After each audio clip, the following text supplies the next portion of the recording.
The active center is created by David Sappe. Pronounced Seppi. Pronounced Seppi. Have you ever really thought about why your phone, your food, or even your car costs what it does? Well, a huge part of that answer is hidden in a complex set of rules that basically dictate how countries do business with each other. Today, we're going to pull back the curtain on the world of international trade policy. You hear the term trade war thrown around on the news all the time, right? It sounds super dramatic. But what are they actually fighting over? It almost always boils down to this powerful and, frankly, often invisible world of trade policy. So let's break it down. First things first, why do governments get involved in the first place? I mean, if trade is just buying and selling, shouldn't we just let companies handle it? Well, it's not that simple. The answer is this really interesting mix of politics and economics.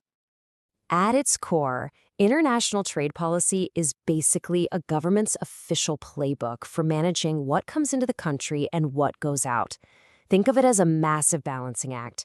They're trying to protect their own people and industries on one hand, while also tapping into all the amazing opportunities the global market has to offer on the other. Yeah, it really is like a constant game of tug of war. On one end of the rope, you're pulling hard to protect local jobs and businesses. But on the other end, you're pulling for the benefits of getting cheaper, more diverse stuff from all over the world.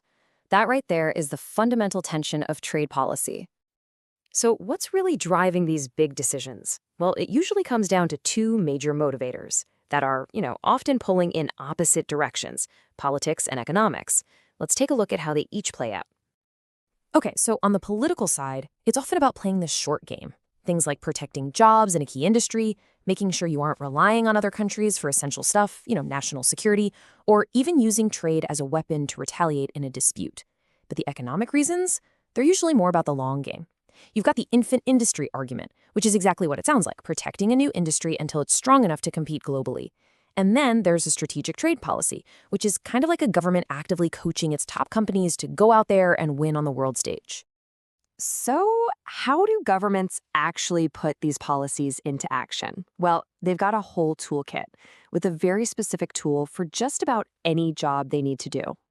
The tools themselves are actually pretty straightforward when you break them down. A tariff? It's basically a tax, like a cover charge you slap on foreign goods to make them more expensive.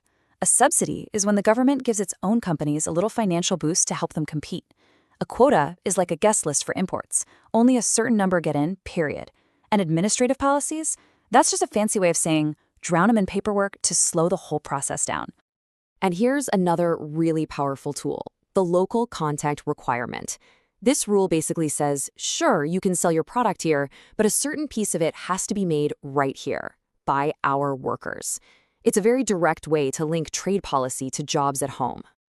And believe me, this stuff has a huge real-world impact. For instance, the U.S. once hit Canadian softwood lumber with a tariff of nearly 18%. Why? Well, they accused Canada of dumping, basically flooding the U.S. market with super cheap lumber to drive American companies out of business. And that one tariff, it directly translated into higher costs for anyone trying to build a new house in the States. All right, so we've covered the why and the how, but now we got to talk about the consequences. Every single one of these decisions creates ripples, and they don't always go where you expect. Let's look at the good and the bad, the benefits and the blowback. Now, the case for these kinds of protectionist policies can sound really good. When they actually work as intended, they can boost the economy at home, save jobs, and help a country become more self-sufficient. And they can give those little infant industries the breathing room they need to grow up and become major players. But, and this is a big but, the risks are just as real. These policies can seriously distort the market, sometimes accidentally crushing the very innovation they were meant to help. And the biggest risk of all? Retaliation. You slap a tariff on another country's products, you can bet they're going to hit you right back. That is exactly how trade wars get started, and they can grind the entire global economy to a crawl. This quote really nails the heart of the problem. That whole tit-for-tat cycle of retaliation, that is by definition a trade war, and once you're in one, it is incredibly difficult to get out. So all of this brings us right back to the central challenge here. It's not some simple choice between open markets and closed markets. It's all about trying to find a balance that can actually work long-term. When it comes right down to it, the goal isn't to build a giant wall to keep everything out. It's more like trying to engineer a really smart, selective filter. one that protects your own country's health without completely shutting off all the benefits of a connected world. And that is one of the trickiest balancing acts any government has to pull off. So it leaves us with a really critical question, especially today. In a world as connected as ours, where is that line? When does the act of protecting your own cross over and start hurting everyone, including yourself?